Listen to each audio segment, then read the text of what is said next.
নমস্কার, 7 নিউজ নেটওয়ার্কে আপনাদের সকলকে স্বাগত জানাই। এই মুহূর্তে আমি দাঁড়িয়ে আছি পানিহাটি পৌরসভার পৌরপ্রধান মলয় রায়ের বাড়ির সামনে। আপনারা জানেন যে বেশ কিছুদিন ধরেই তার পৌরপ্রধানের পদ নিয়ে একটা টানাপোড়েন চলছে। আমরা তার মুখোমুখি হয়েছিলাম, সেখানে তিনি প্রশ্নের উত্তরে দিয়েছিলেন যে মুখ্যমন্ত্রীর কাছে অলরেডি তিনি 7 তারিখ পদত্যাগপত্র জমা দিয়েছেন তার নির্দেশে, এবং তারপরেও তিনি কেন পৌরপ্রধানের গাড়ি চড়ছেন বা তার চেয়ারে বসছেন সে নিয়েও প্রশ্ন করা হয়েছিল। তার প্রশ্নেরও কিন্তু উত্তর দিয়েছিলেন তিনি, যেটা আপনারা দেখেছেন 7 নিউজের পর্দায়। আর আজ তার বাড়ির সামনে তিনি সাংবাদিক বৈঠক ডেকেছেন আগামীকাল অর্থাৎ সোমবার বোর্ড মিটিংয়ে কি হতে চলেছে, কি করতে চলেছে সে বিষয়ে কিছু কথা বলবেন। কি কথা বলবেন সেটাই আমরা জানবো, আর আপনারা নজর রাখুন 7 নিউজ পর্দার দিকে।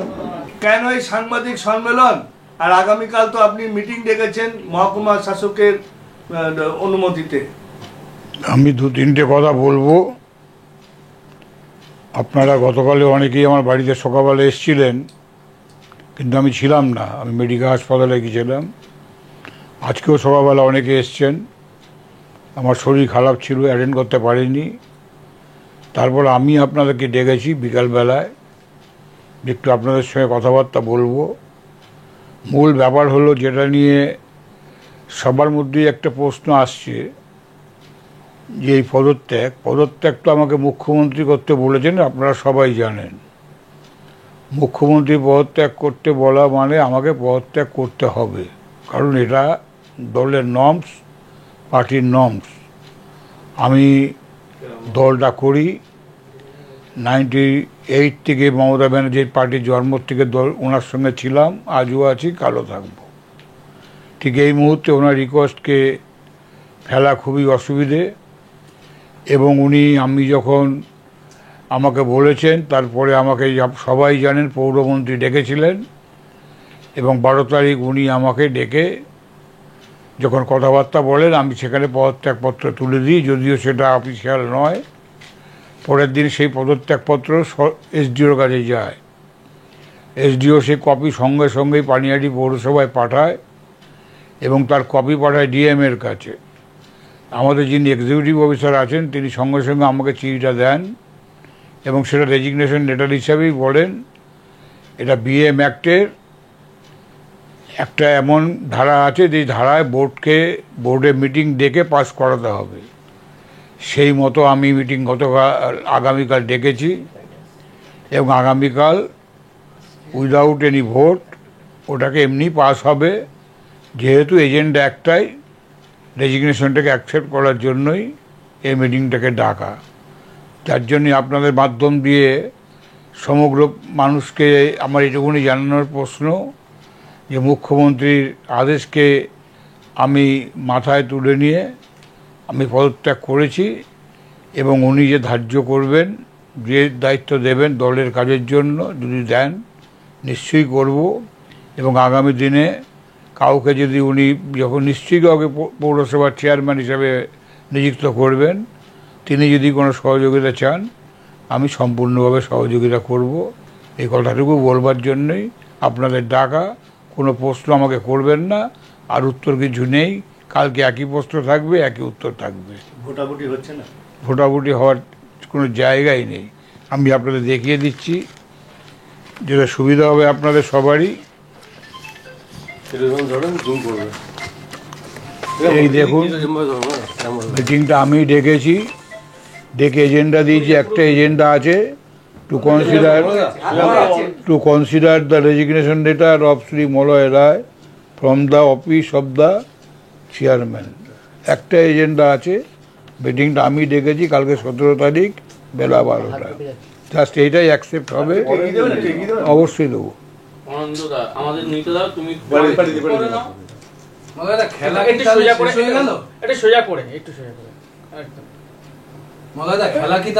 না না, খেলা শেষ হবে নাকি? খেলা মাঠে চলছে, খেলা মাঠে খেলোয়াড়রা খেলছে।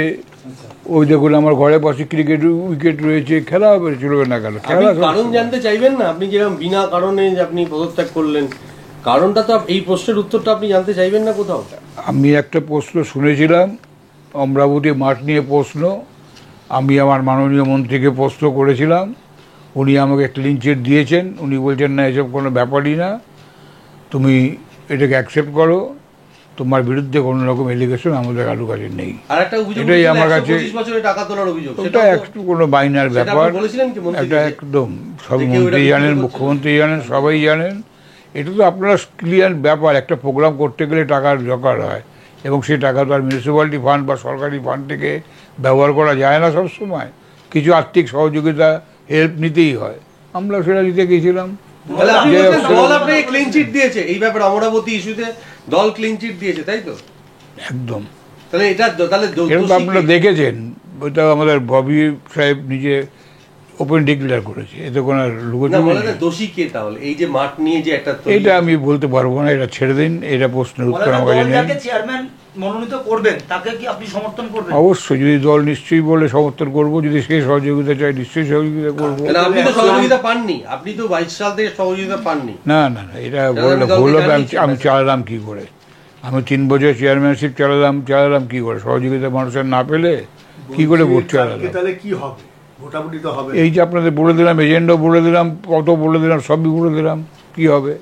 সবটাকে ডেকে বলে দিলাম। তাহলে কি মৌখিকভাবে হবে? আপনার যে আপনাকে যেটা জানাতে হবে, আমার একটা 1 পয়েন্ট এজেন্ডা, একটা এজেন্ডা থাকবে, এই রেজিগনেশনটাকে অ্যাকসেপ্ট করাবার ব্যাপার। এখানে কোনো ভোটও থাকবে না, কোনো বিতর্ক কিছু মানে হবে না। কালকে আপনি সরকারি প্রক্রিয়া সম্পন্ন করা কারা করবে এটা অ্যাকসেপ্ট?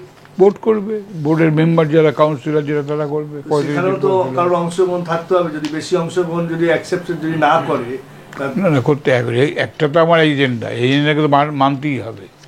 আপনি সবাইকে বলবেন, কোনো সবাই এজেন্ডার বাইরে কথা তো হয় না। আপনি এখানে সবাই কি বলবেন? একটাই প্রস্তাব কি অ্যাকসেপ্ট দেবেন? করার জন্য এজেন্ডা রয়েছে। কাউন্সিলররা বলে না আমরা মানছি না, আপনি থাকবেন। না, সেটা হয় না, সেটা হয় নাকি? না, মুখ্যমন্ত্রীর আপনি কথা কি মানছেন না? প্রস্তাব দেবেন? সবাই কি প্রস্তাব দেবেন? সেটা তো যা প্রস্তাব এখানে দিলাম, সেখানে একই আপনি প্রস্তাব বলছেন দেব। যে আমার কথা মানতে হবে, পদত্যাগপত্র গ্রহণ করুন আপনারা, তাই তো? সম্মতি দিন। একদম। খেলা কি তাহলে কি জার্সি ফার্সি পড়ার কথা বলছিলেন? জার্সি এখনো তো পরে মাঠে খেলাধুলা করছে, খেলা চলবে। মাঠ, অমরাবতী মাঠ নিয়ে প্রশ্ন এসছে, এ মাঠে খেলা, মেলা, পুজো সব কিছু চলবে। আপনি একটা আক্ষেপের কথা বলছিলেন যে আমার অবস্থা হচ্ছে নচিকেতার মতো। না না, এটা এখন বললাম আমি, যেহেতু ঘরটা ছোট আর সংখ্যাটা অনেক বড়, সেই নচিকতা গানটা মনে পড়ে গেল। আপনি দলকে বোঝাতে সমর্থ হলেন না যে আপনি তো কোনো কিছু পয়সা বা কোনো কিছু লোভেই পুরাতে আসেননি, বা নিষ্ঠার সঙ্গে কাজ করেছেন। দলের কাছ থেকে কি এই রিওয়ার্ডটা আপনি আশা করেছিলেন? সেটা কি জানতে আমি চেয়েছেন? যেদিনকে দল করতে এসেছিলাম সেদিনকে তো ধরেই নিয়েছিলাম যে দল থেকে আমি কিছু নেবো কিনা চিন্তা করব, দল আমাকে কিছু দেবে কিনা সেটাও চিন্তা করতে হবে। আমি কাজ করতে এসেছি, পাবলিক সার্ভেন্ট, মানুষের কাজ করতে এসেছি।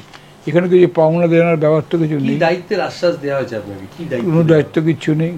আমার তো রিটায়ারমেন্ট লাইফ, না, আমার যে বয়সটা আস্তে আস্তে হচ্ছে, আমার রিটায়ারমেন্ট লাইফ। আমার তো ববিতা সেদিনকে চেতলায় নিজের বাড়ির সামনে সাংবাদিক সম্মেলনে বলেছিলেন যে দল ওনাকে অন্য কাজে ব্যবহার করবে। আপনাকে কি কোনো যদি প্রস্তাব কোনো দেওয়া- ব্যবহার করা এবং আমার শারীরিক শক্তি থাকে, আমি সেটাকে ব্যবহার করবো, কাজ করবো। আপনার সক্ষমতা নিয়ে তো কোনো প্রশ্ন নেই। আর আপনি যদি পুরো যদি ভালো কোনো রকম ভাবে আমার অক্ষমতা হয়, আমি কাজ করতে আপনার পারবো না। পরিবার কি রাজনীতির সঙ্গে থাকবে বা আছে? পরিবার তো আমার ছেলে বই থেকে সামনে দাঁড়িয়ে আছে, ওরা তো একটু যোগাযোগ তো রাখেই। 100% দল না করলে একটু যোগাযোগ রাখে।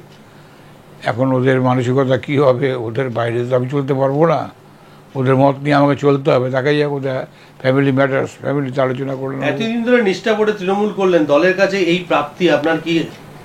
না না, দলের কাছে তো আমার বড় প্রাপ্তি। আমি একটা চেয়ারম্যান হয়েছি আমার জীবনে, আমি একটা মানুষ, এটা আমার গর্ব যে আমি কাউন্সিলর ছিলাম 93 সাল থেকে। বামফ্রন্টের রাজত্ব, আমি বিরোধী নেতা ছিলাম। বামফ্রন্টের রাজত্বের পরে আমাদের রাজত্ব আসলো 2013 সালে, আমি ভাইস চেয়ারম্যান ছিলাম। আমি আজকে 2022 সালে এই মুহূর্তে আমি চেয়ারম্যান রয়েছি। তা আমার জীবনে আমি একটাই মানুষ, পানিহাটি পৌরসভার 125 বছর হয়ে গেল, আমি কাউন্সিলর হয়েছি, বিরোধী নেতা হয়েছি, ভাইস চেয়ারম্যান হয়েছি, চেয়ারম্যান হয়েছি, যেটা কোনো রেকর্ড নেই। যারা আপনার নাম জড়ালো অমরাবতী মাঠ নিয়ে, তাদের বিরুদ্ধে দলের কাছে কিছু বলবেন? হ্যাঁ, দল সেখানে ক্লিয়ার হয়ে গেছে। আমি মানে ভগবানের কাছে প্রার্থনা করি তারা যেন সুখে থাকে, ভালো থাকে, এই মিথ্যা জগৎ নিয়ে তারা চলতে পারে, এটাই ভগবানের কাছে প্রার্থনা করি। আপনি তো বলেছেন তারা এমএলএ, কেউ সাংসদ, না, মুখ্যমন্ত্রীর কাছে আমি- ভালো হওয়ার জন্য এই ধরনের না না, আমি কখনোই বলিনি। এই ধরনের অভিযোগ করেছেন। আমার প্রয়োজন নেই তো। আমি সাংসদদেরও চিনি, আমি মুখ্যমন্ত্রীকেও চিনি, আমি পৌরমন্ত্রীকেও চিনি। আমার অসুবিধার কী আছে? তাদের থেকে আমি হয়তো মানে ক্ষমতা একটু কম, চিনি না, এমন তো ব্যাপার নেই। আপনি আমি সবাইকেই চিনি। দলের বর্ষিয়ান কর্মী, আপনার সঙ্গে বিধায়ক বা সাংসদের এই নিয়ে কোনো কথা হয়েছে? এই না পদত্যাগ না করার না পরে? না না, কেউ আপনাকে আমার ফোন সঙ্গে করে- বিধায়ক সাংসদ কারো কোনো রকম কথা হয়নি। কেউ আলোচনা করেনি যে না কি করা উচিত? না না না, আপনারা তারা কোনো কেন পরামর্শ বলবে? দেয়া বা কিছু? আমার পার্টি তারা আসবে কেন? কালকে কি হবে, অ্যাকচুয়ালি কি হবে? এই যেটা বললাম সেটাই হবে। এই যে রেজিগনেশনটা কারাতে মানে কিভাবে ধার্য হবে? যদি কেউ ওই কনসুলেরা প্রতিবাদ করে তখন তাহলে তো আর কি করে করবে? আমার রেজিগনেশন তো আমি দিয়ে দিয়েছি এবং উইলিংলি দিয়েছি, আমি অনিচ্ছায় দিইনি, আমি উইলিংলি স্বেচ্ছায় দিয়েছি। আমি মুখ্যমন্ত্রীর কথাকে সম্মান দিয়েছি। কালকে সবাই পদ্ধতিটা কি আছে? পদ্ধতি কিছুই নেই, এটাই আমার এজেন্ডা, এটাই আমাকে অ্যাকসেপ্ট করতে হয়। বিএম অ্যাক্টে এটা আসছে, বিএম অ্যাক্ট দেখতে যাই আমি অ্যাক্ট দেখিয়ে দিচ্ছি, ওটা অ্যাকসেপ্ট করতে হয়, আর কিচ্ছু না। রেজিগনেশন অলরেডি অ্যাকসেপ্টেড, এবার বোর্ড অফ কাউন্সিলার্স ওটা অ্যাকসেপ্ট করতে হবে। 1993 এর পৌর আইনে হ্যাঁ, 18 পৌর আইনে দুয়ের এটা ধারায় যেটা বলা 18 আছে। দিয়ে দেওয়া আছে। সাংবাদিক সম্মেলনে পানিহাটি পৌরপ্রধান মলয় রায় জানালেন যে আগামীকাল অর্থাৎ সোমবার বোর্ড মিটিং ডাকা হয়েছে এবং সেই বোর্ড মিটিংয়ে অফিসিয়ালি তিনি পদত্যাগপত্র জমা দেবেন, এটাই তার এজেন্ডা। এখন দেখার আগামীকাল পানিহাটি পৌরসভার 125 বছরের পানিহাটি পৌরসভার বোর্ড মিটিংয়ের কি পরিস্থিতি হয়। আপনারা নজর রাখুন 7 AWAKE নিউজের পর্দায়, আমরা অবশ্যই নজর রাখবো এই বিষয়টির দিকে। দেখতে থাকুন 7 AWAKE news. Camera Shyamal Pal, Gautami Nath, 7 AWAKE news network. জয় হিন্দ।